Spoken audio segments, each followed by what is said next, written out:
Things are changing. Oh wow, that's nuts. So I'm grabbing the Pastel Journey Tarot deck. The card from the bottom of the deck, the last time I used it, was the Empress, and the card at the very top of the deck is the Emperor reversed. Wow, I love that so fucking much. Okay, Spirit Tarot. This is going to be a very interesting week for myself. It is directly 1 week from now.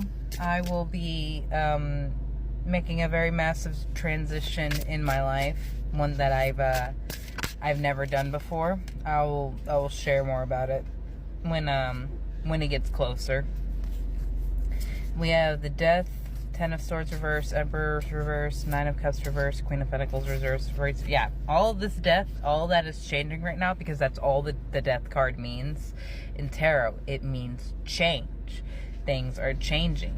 Things are changing that which was keeping you up, that which was leading you to a point of exhaustion and strain, that which made you feel powerless and overwhelmed by your options, that which made you feel like you were wrong for wanting the things that you want, for desiring the thing that you have, or simply desiring to be somewhere safer.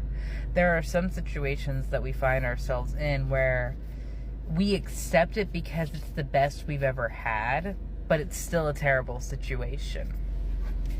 With the Five of Wands and the Eight of Pentacles that came out in the upright, this is something that you've been working on for a very long time. These two are both focused. One is focused on what she's attacking, and one is focused on protecting what she is building. This is a defense. This is, I have open doors for those who will help me, for those who will see me, for those who will hear me.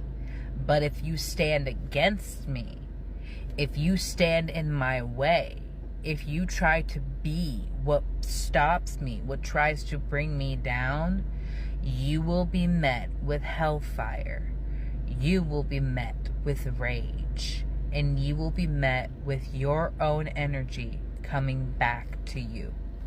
Because I don't play, especially when it comes to my own health and happiness.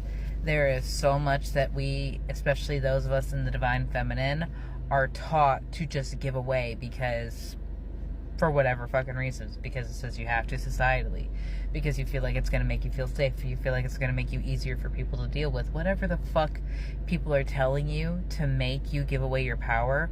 The root is they want what you have, because they see in you something that they don't see in themselves, and rather taking inspiration from your existence, they will take it from you, because clearly it was given artificially, because clearly that was something that you just were handed to.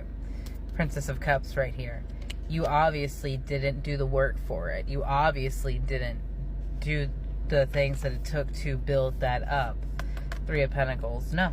You've had to play every single role. You were the architect. You were the bishop. And you were the mason. You were every single person in that situation, and so many people are coming in trying to have their name on the credit for your work, their name on the credit for what you have done. And I'm sorry, that is some bullshit, because you have done way more work than the physical world is relating. You have done way more healing, way more tracking, like through yourself. You have done more, and people will see your success, people will see your victory as something you cheated, because they were lost in the analysis paralysis and just kept seeing what could come rather than focusing on something that actually made themselves happy.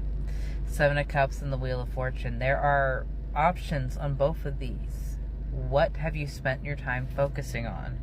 What have you spent your time cultivating? Seven of Pentacles again. Another card of focus. Another card of work. Work paying off. Getting the rewards for what you have put time and energy into. And one thing I have to say is that sometimes that time and energy doesn't need to go into a physical thing. Sometimes that time and energy needs to go into you resting. It needs to go into you giving yourself peace, giving yourself a break. There's a reason winter exists in our times. And ironically enough, it was actually My Little Pony that brought this up to me, or brought this to my attention, in that the reason we have winter is that the earth needs to rest. It's like when you're running a marathon, you can't constantly be going. Your body needs to rest, your muscles need to rest, and the earth is very similar. Your life is very similar. That's why these cycles always exist. They're trying to teach us something. We just need to figure out how to apply it to a situation. And so yes, you are allowed cycles of rest. You are allowed times where your entire focus is healing and sleeping and stretching and finding places for things that you haven't had attention for. There's a gentle guiding force in life embedded deep within each of our souls, and we get to choose whether or not we listen to the innate gentle guidance that lives within each of us. There are no accidents. There are no coincidences.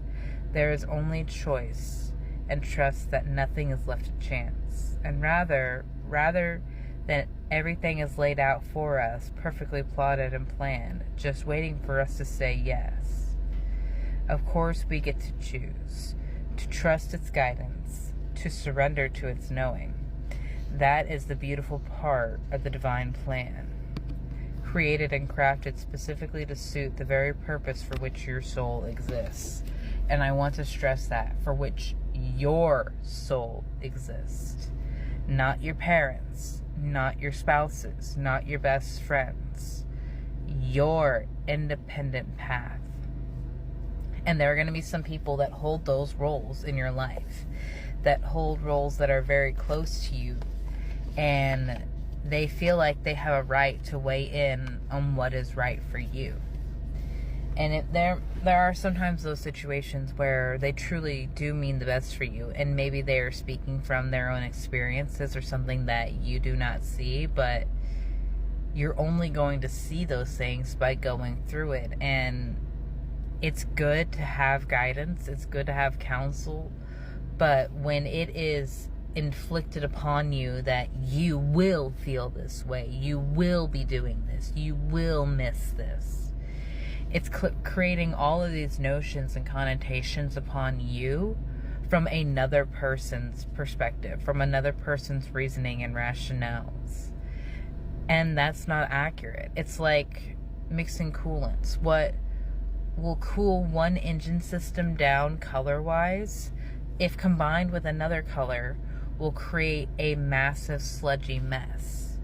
You cannot mix these things because the compounds of them are different. Your compound is different from the one next to you.